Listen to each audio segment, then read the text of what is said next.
이제 어제 저희들이 이제 요나서 1장 1절부터 3절까지 말씀을 나누었습니다. 이제 하나님께서 아미떼의 아들 이제 요나에게 말씀을 하셨습니다. 너는 일어나서 저 큰 성읍 니느웨로 가서 그것을 향하여 외치라, 이렇게 말씀을 하셨습니다. 그러나 이제 요나는 참 선지자, 그 시대를 대표하는 선지자 요나는 이 말씀을 받아들일 수가 없었습니다. 그래서 그는 이제 3절에 나와 있는 것처럼 여호와의 얼굴을 참 피하려고, 그리고 이제 하나님께서 명령하신 니느웨와는 정반대 방향에 있는 다시스로 가기 위해서 이제 배를 타게 됩니다.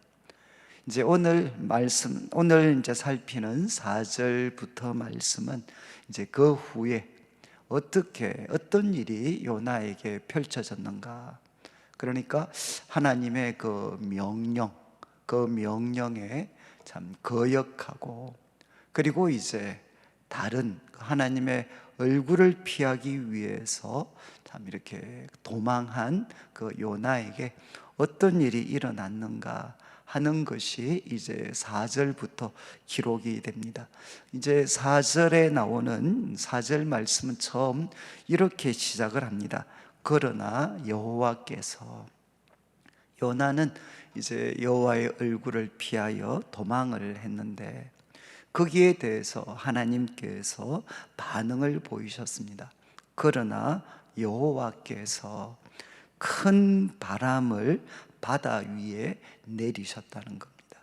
큰 바람을 지금 요나가 통과하고 있는 그 바다 위에 내리셨고, 그리고 지금 요나가 배를 타고 지나고 있는 그 바다 가운데 큰 폭풍이 일어났다. 큰 폭풍이 일어나서 이제 요나가 타고 있는 타고 있는 배가 거의 깨지게 된지라, 이제 파선 직전까지 이제 가게 되었다. 이렇게 4절 말씀은 기록을 합니다. 이제 4절 말씀은 우리에게 선명한 이제 그림을 다 그려주죠. 요나가 여호와의 얼굴을 참 피하여 도망을 했을 때, 이제 그가 배를 타고 지나가는 그 바다에 하나님께서 큰 이렇게 바람을 보내시고, 그리고 이제 그 바다에 큰 풍랑이, 이제 큰 폭풍이 일어나게 되고, 그리고 요나가 타고 있는 배는 이제 거의 파선 직전까지 이제 이르게 됩니다. 저는 이제 여러분들이 이렇게 성경 말씀을 좀 이제 대할 때 이제 꼭 한번 그 기회가 되시면 이런 어떤 말씀을 좀 하나의 그 그림으로 한번 그려 보시면 좋을 것 같습니다. 이제 참 그 요나가 그 배를 타고 그 욥바에서 떠날 때만 해도 아마 뭐 바다에는 아무 일이 없었겠죠. 그런데 이제 요나가 배를 타고 이제 바다를 참 지나가는 중에 갑자기 이제 여호와께서 큰 바람을 보내시고, 그리고 이제 그 바다에는 큰 폭풍이 참 일어나고, 그리고 요나가 타고 있는 그 배는 이제 다 깨어져서 파선 직전에 이제 이르게 되는 이 장면을 여러분들이 한번 이렇게 마음으로 그려보시고, 또 한번 이렇게 깊이 묵상을 한번 해보시면, 말씀을 한번 되새김질을 해보시면 여러분 마음에 이렇게 좀 이렇게 다가오는 그 주어지는 깨달음이 있을 것 같습니다. 여러분, 이제 어떤 깨달음을 우리가 가질 수 있겠습니까? 여러분, 이제 성경에서 이제 가장 우리가 이렇게 자주 접하는 단어가, 또 어쩌면 굉장히 가장 중요한 단어 중에 하나가 죄라는 단어입니다. 죄. 그런데 죄가 무엇이냐? 뭐 여러 가지가 있겠지만, 그러나 그 중심에는 하나님의 명령을 거역하는 것입니다. 하나님께서 우리에게 주신 그 명령을 참 거역하고, 그리고 이제 하나님의 얼굴을 피해서 도망하는 것, 하나님의 그 얼굴을 피해서, 이제 하나님의 임재를 피해서 이제 도망하는 것, 이것이 뭔고 하면 죄입니다. 죄. 이런 뜻에서 요나는 이제 죄를 범했죠. 하나님의 명령을 거역을 했습니다. 그리고 또 이제 요나는 하나님의 그 얼굴, 하나님의 임재를 피하여서 그는 도망을 가고 있습니다. 그런데 이 죄, 바로 이런 그 죄에는 이제 반드시 무엇이 따르게 되는가? 거기에는 큰 폭풍이 따르게 된다는 것입니다. 그래서 우리가 좀 정리해서 표현을 하면, 모든 그 죄, 모든 죄는 분명히 우리에게 어려움을 초래합니다. 여러분, 이제 죄는 창조주 하나님의 그 설계, 그리고 목적을 위반하는 것입니다. 창조주 하나님, 역사를 주관하시는 하나님, 그 하나님의 설계와 그리고 또 목적을 위반하는 것이기 때문에 반드시 거기에는 결과가 따라오게 되어 있습니다. 그래서 좀 과격한 분들은 죄에 대해서 이렇게 표현을 하기도 합니다. 의지가 스스로에게 가하는 자살행위다, 자살행위. 하나님의 설계와 목적에 반하여서, 여러분, 이제 행하는 이 죄라는 것은 쉽게 표현하면 자살행위다, 자살행위 라고 표현할 수도 있습니다. 여러분, 우리가 성경을 통해서 반드시 이렇게 기억해야 될 그 가르침 중에 하나는, 모든 죄는 통제할 수 없는 큰 폭풍이 따라오게 되어 있다. 여러분, 죄는 반드시 큰 폭풍이 따라오게 되어 있다는 겁니다. 그런데 이제 이 말씀을 또 잘못 우리가 이해를 하면, 또 이걸 우리가 반대로 생각을 하면, 그러면 우리가 만나는, 우리 삶에서 만나는 모든 어려움은 죄의 결과물인가? 이렇게 말하기는 또 어려운 부분이 있습니다. 그러니까 우리가 만나는 모든 어려움이 우리의 죄에 대한 하나님의 심판이다, 이렇게 보는 것은 또 하나의 또 무리가 있을 수 있습니다. 그렇지만 분명한 것은, 죄는 이제 거기에는 큰 폭풍이 따라오게 되어 있다는 겁니다. 죄는 반드시 어려움이 따라옵니다. 여러분, 이제 잠언 같은 곳에서도 어리석은 사람은 어떤 특징이 있느냐? 죄를 가볍게 생각한다는 것입니다. 죄를 가볍게 생각한다. 여러분, 지금 이제 4절 말씀을 통해 이제 하나님께서 우리에게 분명하게 주시는 교훈은 무엇인가 하면, 하나님의 명령을 거스리고 그리고 하나님의 얼굴을 피하여 도망가는 그 죄에는 반드시 큰 폭풍이 따르게 된다라는 것을 여러분들이 마음에 이렇게 새기시면 좋겠습니다. 그러면 이 말씀을 우리가 마음에 새기게 된다면, 이제 우리가 해야 될 일은 분명하죠. 첫 번째는 뭔가 하면, 여러분, 혹시라도 우리가 가까이 하려고 하는 그런 죄가 있다면 그 죄를 여러분들이 멀리 하셔야 됩니다. 멀리. 여러분, 죄는 참 달콤하게 우리를 유혹하지만, 그것이 하나님의 뜻과 이렇게 반하는 길이면 그 길에는 반드시 이렇게 큰 폭풍이 우리들의 삶에 이렇게 주어지게 됩니다.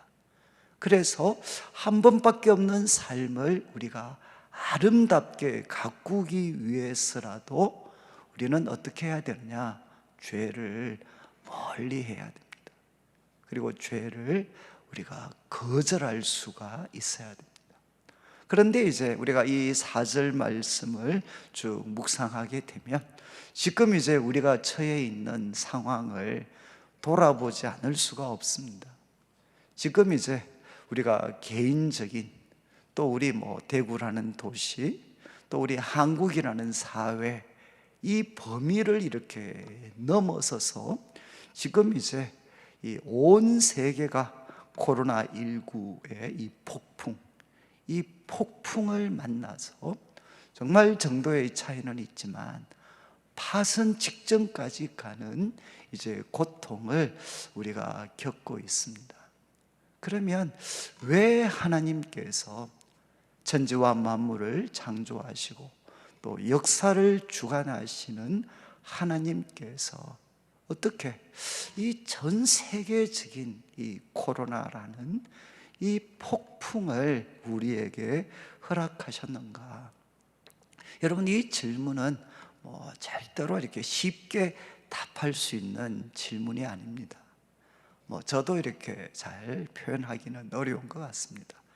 그렇지만 이제 분명한 것 하나는 뭔가 하면 그동안 이 세계는 하나님을 향해 너무 마음이 높아져 있었습니다. 이제 사도 바울이 디모데후서 그 3장에서 말세 고통하는 때를 설명을 할 때 이 세상의 고통은 결국 어디에서 비롯되느냐?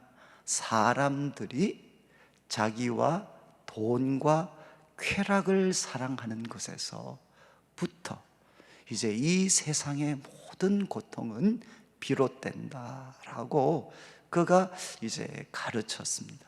그러니까 이것은 무엇이죠? 하나님께서 우리 사람들에게 사랑하라고 가르쳤던 대상은 두 가지입니다.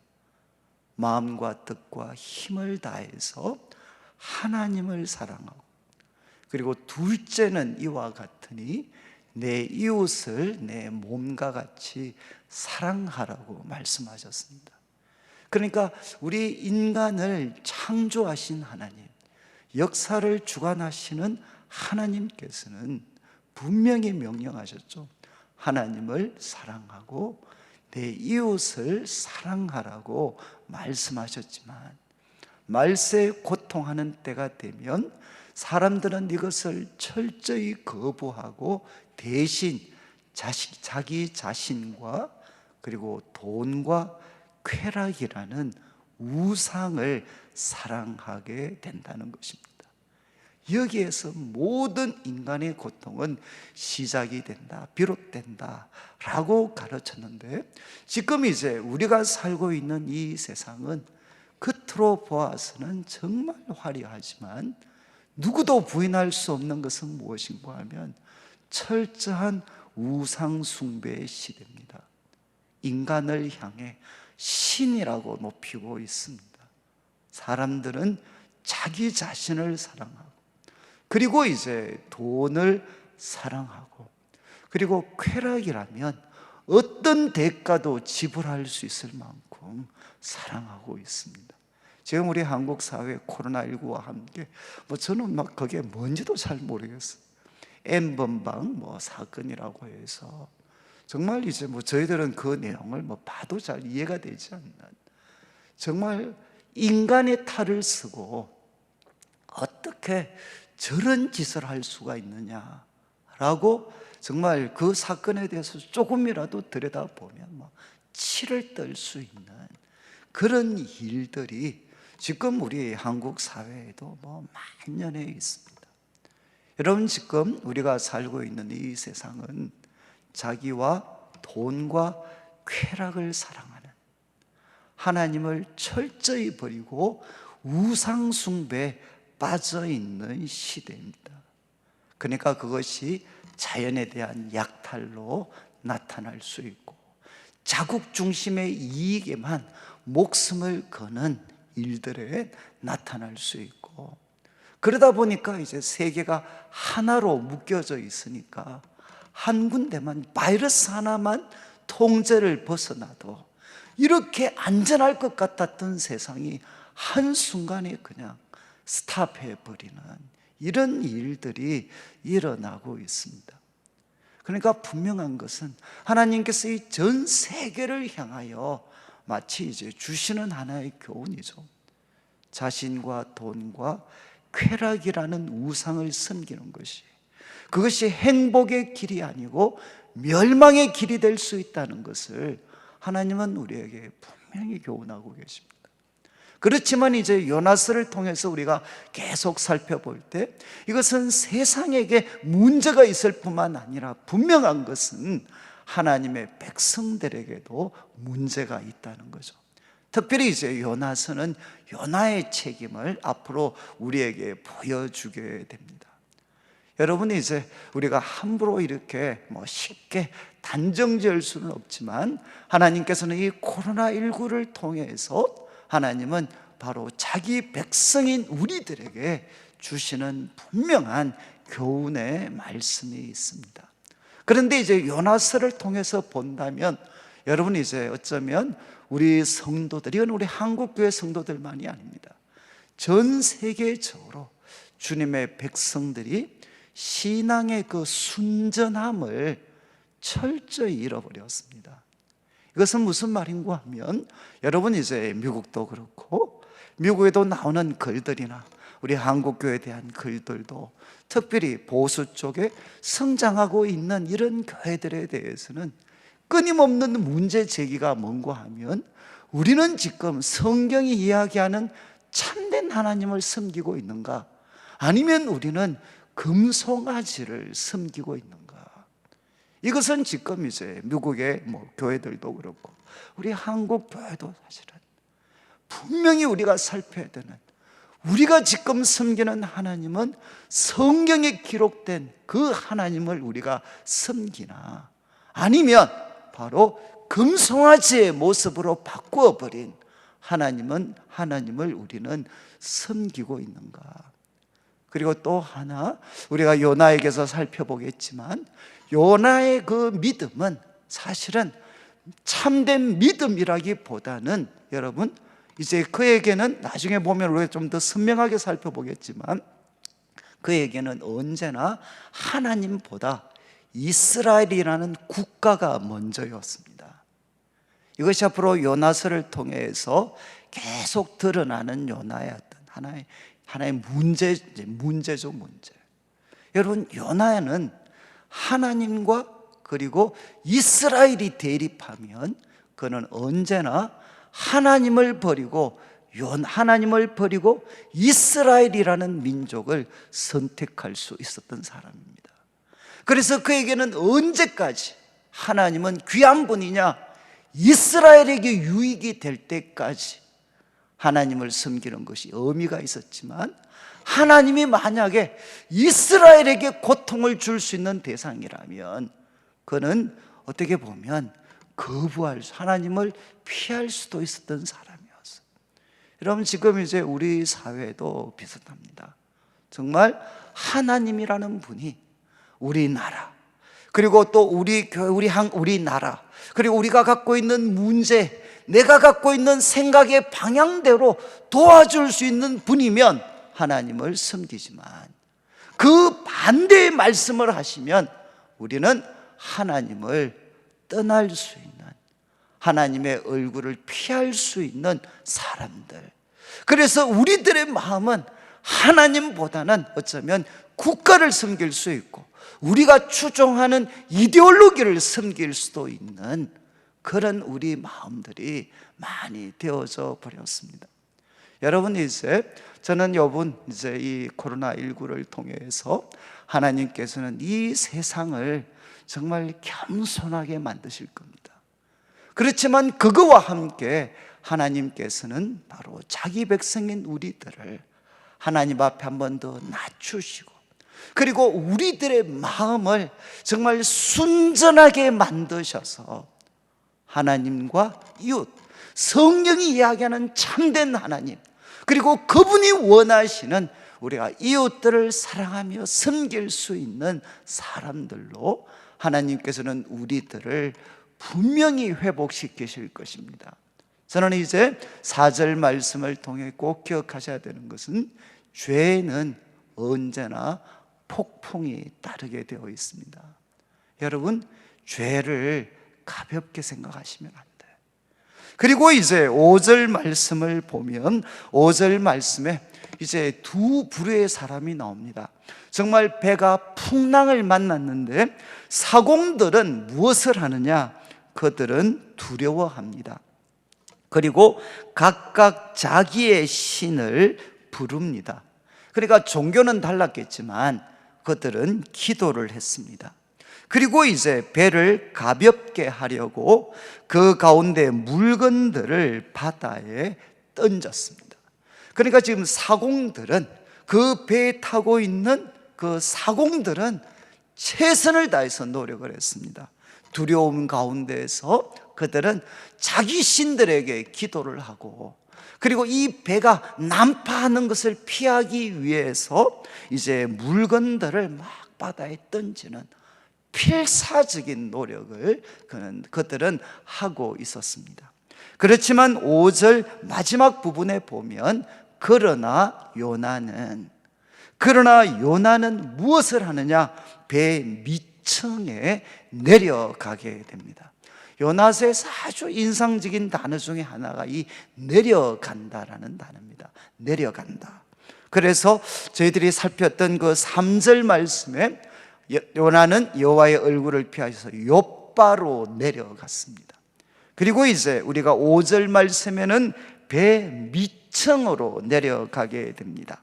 그리고 다음에 우리가 살피게 될 2장 6절 정도 가면 그는 산의 뿌리까지 그는 내려가게 됩니다. 여러분, 사람이 여호와의 얼굴을 피하고 도망하게 되면 그의 인생의 방향은 어떻게 되느냐? 계속해서 내려갑니다. 욥바로 내려가고 배 밑층으로 내려가고, 그리고 물고기 뱃속에서 산의 뿌리까지 내려가는 일들을 경험하게 됩니다. 자, 그런데 이제 요나는 배 밑층에 내려가서 누워 깊이 잠이 든지라. 역시 이제 내려갔고, 그리고 거기서 누웠고, 그리고 그는 깊이 잠이 들었습니다. 여러분, 두 부류의 사람이 아주 대조를 이루죠. 하나님을 알지 못하는 사공들은 어떻게 되느냐? 이 배를 살리기 위해서, 이 배를 어떻게 해서든 난파되는 것을 막기 위해서 그들은 필사적인 노력을 합니다. 각자 자기 신들을 부르고, 그리고 또 그들은 정말 배를 가볍게 하려고 물건들을 다 버리고 필사적인 노력을 기울이고 있는데, 그러나 요나는 어떤 행동을 하느냐? 그는 배 밑층에 내려가서 거기서 깊이 이렇게 잠을 자게 됩니다. 여러분, 지금 이제 이 5절 말씀을 보시면서 여러분, 나는 지금 이 코로나19와 같은 이런 폭풍을 만났는데, 나는, 그리고 우리가 속한 교회는 지금 어떤 편에 서 있는가? 세상은 지금 이렇게 폭풍을 만난 이 배를 살려보려고 필사적으로 노력을 하고 있는데, 각각 자기 신들을 부르면서 막 필사적으로 노력하고 있는데, 혹시 우리는 요나처럼 이렇게 배 밑층에 내려가서 여러분 그냥 누워서 깊이 잠자게 되는, 여러분, 요나가 이렇게 왜 선지자였는데, 그리고 그도 폭풍을 만났다는 걸 알았음에도 불구하고 왜 그가 잠이 들었겠습니까? 깊은 잠을 청했겠습니까? 여러분, 우리가 이 죄를 범하고 나면 하나님의 그 명령을 우리가 거역하고 나면 우리 삶에는 아무런 의욕도 힘도 없습니다. 저도 과거 이제 하나님을 이렇게 인격적으로 만나기 전에 하나님과 정말 내가 멀리 있구나 라는 것들을 참 느꼈을 때, 그때 제 삶의 유일한 도피처는 무엇이었느냐? 잠드는 거였어요. 잠드는 것. 잠드는 것 말고는 정말 이렇게 깨어 있어서는 도저히 견딜 수 없는, 저에게도 정말 잠자는 게 유일한 어떻게 보면 소망이었던 그런 때가 있었습니다.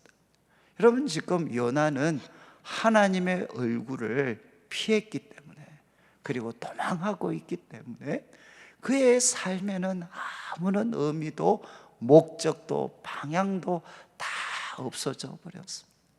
그리고 이 폭풍에서 살아남아야 된다라는 의욕도 사실은 없어져 버립니다.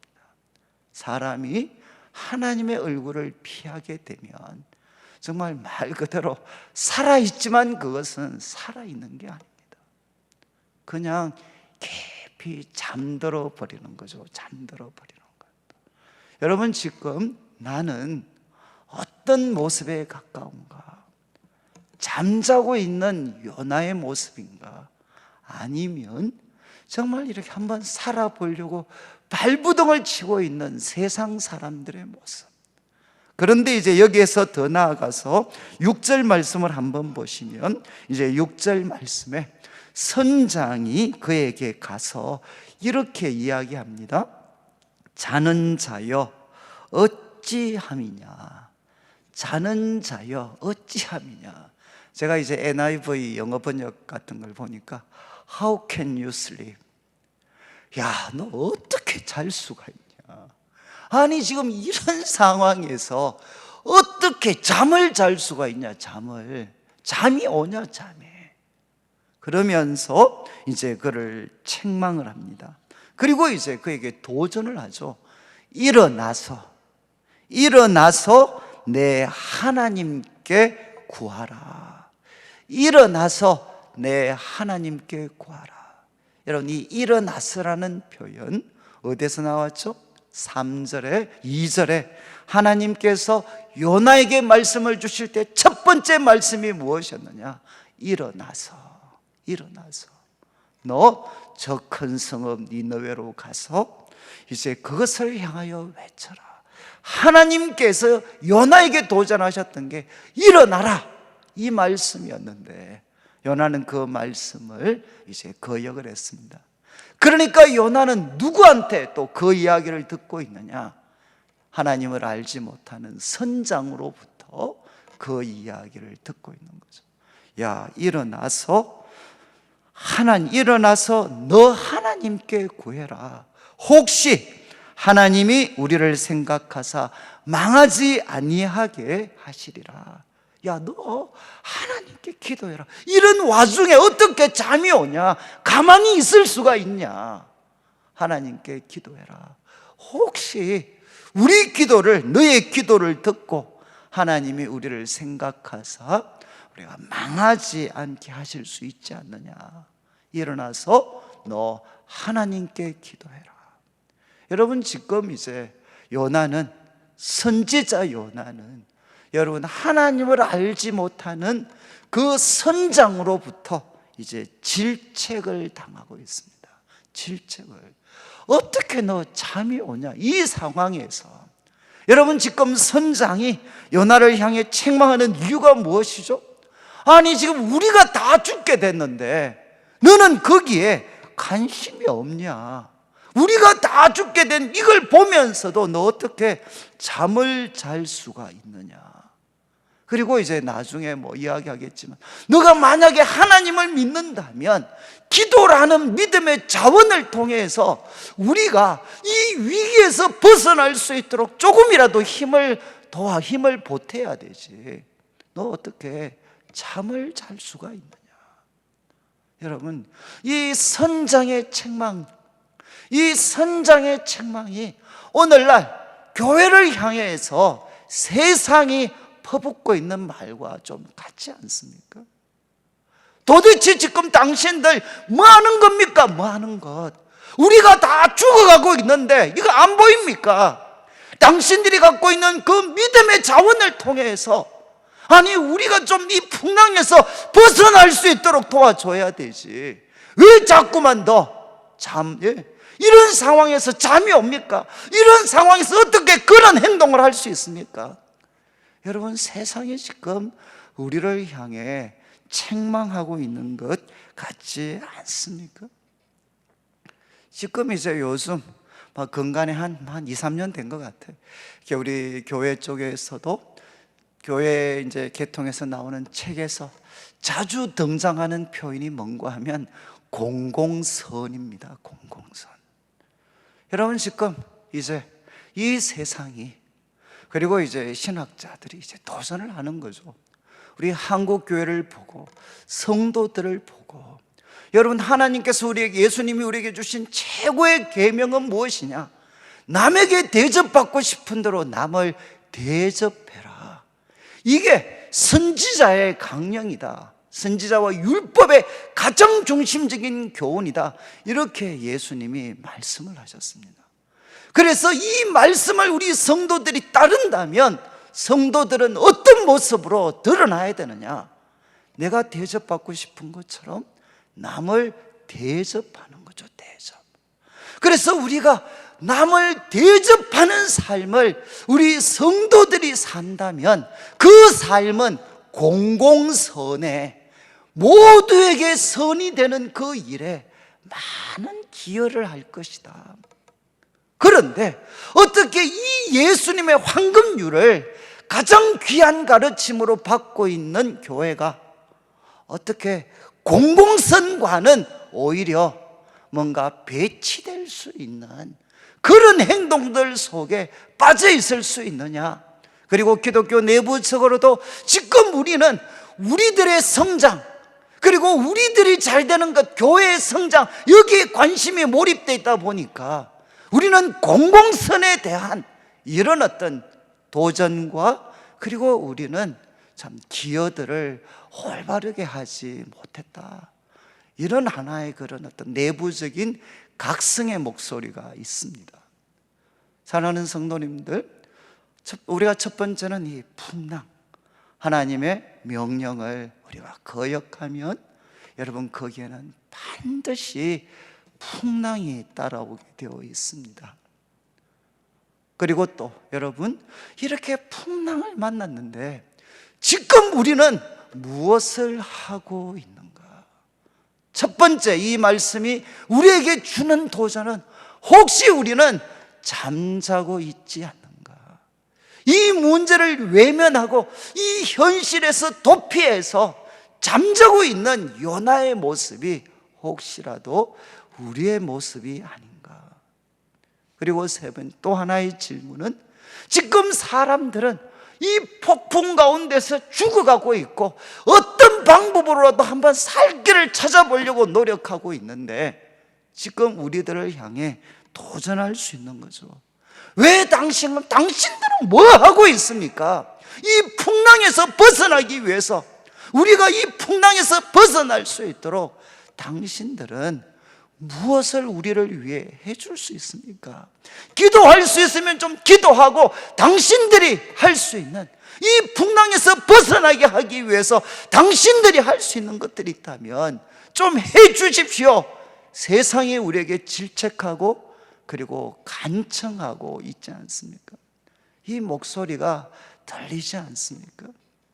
저는 여러분, 오늘 이 말씀을 통해서 지금 이제 소위 요나서가 주는 교훈은, 여러분, 하나님의 백성 요나, 하나님을 알지 못하는 소위 사공들, 이방인들은 한 배를 타고 있습니다. 그리고 이 배가 폭풍을 만났습니다. 그러면 우리는 무엇을 해야 되겠습니까? 여러분, 요나는 잠자고 있었습니다. 그리고 그가 가지고 있는 이 영적인 재산을 통해서 그들을 도우려고 하는 일에, 그는 도우는 일을 그는 철저히 외면하고 있었습니다. 그러면 우리는 어떤 사람들이 되어야 되겠습니까? 여러분, 분명한 것은 지금 이제 이런 상황에서 잠자고 있는 요나처럼 살 수도 있고, 그리고 또 하나는 예수님께서 이제 그 누가복음 10장에 우리한테 예를 드셨죠. 선한 사마리아인의 비유를 통해서, 야, 너희가 정말 이웃이 되어줘라. 이웃이 돼. 강도 만난 이웃, 강도 만난 사람들이 있다면 그들에게 이웃이 되어주고, 그리고 예수님께서 마태복음 5장 16절에 말씀하셨습니다. 이같이 너희 빛을 사람들한테 비치게 해서 저희로 너희 착한 행실을 보고 하늘에 계신 아버지께 영광을 돌리게 해라. 여러분, 세상에게 질책당하는 잠자고 있는 요나의 모습이 우리의 모습이 되어야 되나? 아니면 예수님께서 도전하신 것처럼 이런 폭풍 가운데에서도 우리가 정말 이 빛을 사람들한테 비춰서 너희 착한 행실을 보고 바로 이 폭풍에 빠진 사람들이 하나님에 대해서 알 수 있도록 그들을 대접하고 그들을 위해서 기도해 주고 이 폭풍에서 벗어날 길을 바로 하나님을 통해 제시해 줄 수 있는 그런 이웃이 되어줘라. 여러분, 우리가 어느 길에 서야 되겠습니까? 저는 이제 참 이렇게 우리가 지금 코로나19의 이런 어려운 가운데에서 우리가 이제 지난주 저희도 우리가 부족하지만 미약하지만 노력은 하고 있습니다. 그래서 우리가 대구시에 지난번 한 2천만 원 정도 우리 도시를 위해서 우리가 기탁도 하고, 그리고 이제 또 지금 이제 어떤 생계가 아주 힘들어지신 성도님들이 있습니다. 그래서 우리가 또 그분들, 우리 성도님들과 또 우리 청년들 조금 이렇게 또 우리가 확인이 되는 대로 우리가 작지만 또 그분들에게 도움이 될 수 있도록 노력도 하고, 그리고 이제 지난주에 우리가 당회를 해서 코로나19 대처를 위해서 어떻게 보면 처음일 수도 있습니다. 우리가 TF팀을 구성을 해서 이제 우리 나라에서도 하지만 우리가 갖고 있는 이 예산을 새롭게 좀 잘 조정을 해서, 그래서 원래 같으면 단기 선교를 갈 수가 없습니다. 그러니까 이 단기 선교 후원금으로 준비하는 것들을 좀 우리 고통당하는 성도님들, 이웃들을 위해 좀 사용해야 되지 않나. 그리고 또 이제 원래 전교인 체육대회를 우리가 생각을 했는데 도저히 할 수가 없을 것 같아요. 그러면 이런 재정을 갖고 우리가 또 이웃들을 좀 더 우리가 도와야 되지 않겠는가. 그래서 우리가 지금 가질 수 있는 최선의 그런 어떤 자원들을 우리가 다 한번 준비를 해서 이것이 미약하지만 우리 성도님들과 또 우리 이웃들에게 작지만 선한 이웃이 될 수 있는 길이 무엇인가 하는 것들을 우리가 한번 같이 이제 노력을 해보자. 적극적으로 대처를 해보자.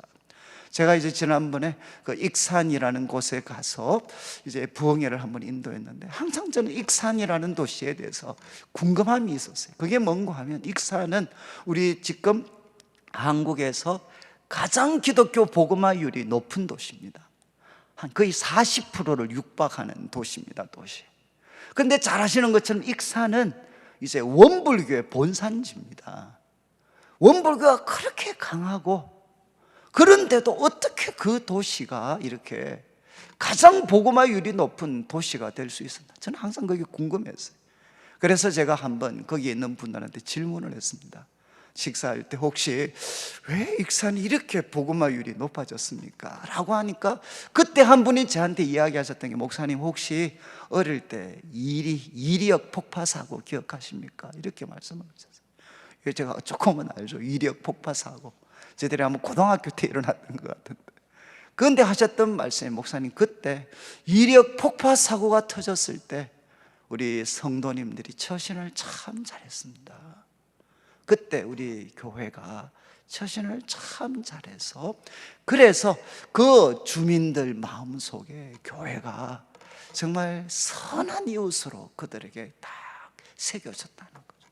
자기가 볼 때는 그때 그 경험이 익산이 참 거룩한 도시로 이렇게 세워지는데 굉장히 큰 역할을 한 것 같습니다 라고 이야기를 하더라고요. 저는 정말 그 이야기를 들으니까 좀 마음에 이렇게 답이 좀 생기는 것 같아요. 어떻게 익산이 그렇게 많은 분들이 믿을 수 있었나? 온 도시가 고통을 당할 때 그때 교회와 성도들이 바로 그분들에게 빛을 비추었다는 거죠. 질책당하고 꾸중당하고 하는 게 아니라 정말 그들에게 빛을 비추어 줬다는 거죠. 저는 이제 우리가 교회 차원에서 우리가 참 하나님이 주시는 지혜로 또 힘을 다해서 우리가 성도님들과 또 도시를 우리가 섬기려고 우리가 노력할 겁니다. 그리고 우리 성도님들께서 좋은 그런 생각들이 있으시면 교역자와 우리 장로님들에게 많이 이렇게 좀 주시면 좋겠어요. 그런데 이것뿐만 아니라 또 하나가 뭐겠습니까? 결국은 교회가 구조적으로 할 수 있는 것은 제약이 많습니다. 사실 가장 중요한 것은 바로 이런 코로나19를 만났을 때 우리 성도님들 한 분 한 분의 삶입니다. 한 분 한 분의 삶이 정말 잠자면서 세상을 향해 질책당하고 있는 요나의 삶이 아니라 정말 선한 사마리아인처럼 우리가 하나님의 그 밝은 빛을 우리의 사랑과 섬김의 삶을 통해서 고통당하는 이웃들에게 바로 참 전달되어질 수 있으면, 이걸 통해 사실은 세상은 어쩌면 하나님을 알게 되고 이 풍랑을 통해서 교회도 살고 세상도 살 수 있는 길이 우리들에게 열려질 수 있는 거죠. 저도 요즘 이제 우리 성도님들한테 가끔 그런 전화 받습니다. 목사님, 저도 참 어려운데 그래도 요번에 제가 그냥 갖고 있는 가게 그냥 임대를 그냥 안 받기로 했습니다. 그 다음 꼭 이런 말씀을 하셨어요. 목사님, 그래도 제가 내일 교회 성도인데 거기에 맞게 처신해야 안 되겠습니까? 제가 그 이야기를 듣는데 가슴이 뭉클하더라고요. 다 그분들도 다 어려운 분들. 그런데 우리가 하나님을 알기 때문에 얼마든지 우리 것 정당하게 찾을 수 있지만 남을 위해서 조금이라도 배려해 주고 우리의 것 조금이라도 내려놓고, 그래서 우리가 가지고 있는 공 그 반쪽 나누어서라도 다른 사람들 배려해 주면서 섬기면, 그리고 여러분, 우리 가족들 중에 어려운 분들도 많이 계시잖아요. 그런 분들한테 작지만 조금이라도 우리가 힘이 되어주고, 그리고 우리가 같이 일하는 사람들에 대해서 조금이라도, 저도 이제 교회 지금 전체 책임자로서 우리 교회와 어떻게 보면 업무적으로 연결되어 있는 분들이 많습니다.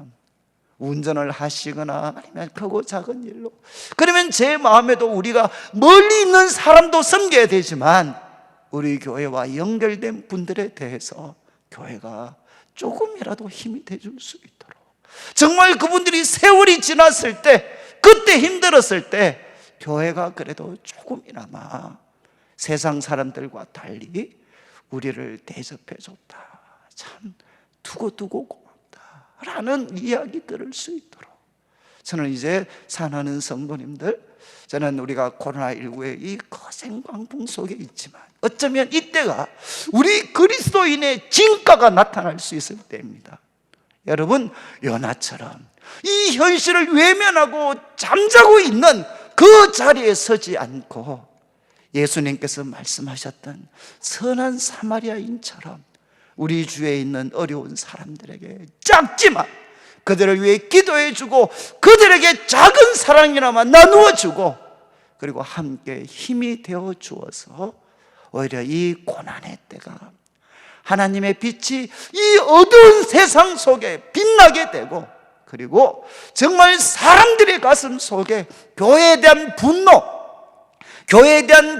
실망이 마음에 새겨지는 것이 아니라 하나님의 사랑, 그리고 하나님의 이름, 예수님의 이름으로 베풀어지는 그 선한 사랑이 그들의 마음 속에 새겨져서 이 풍랑이 지나고 나서는 다시금 우리 교회와 이 대구 땅에, 그리고 한국 사회 가운데 교회가 놀라운 부흥이 일어날 수 있는 그런 새로운 기회로 우리가 함께 만들어가게 되시기를 주님의 이름으로 축원합니다.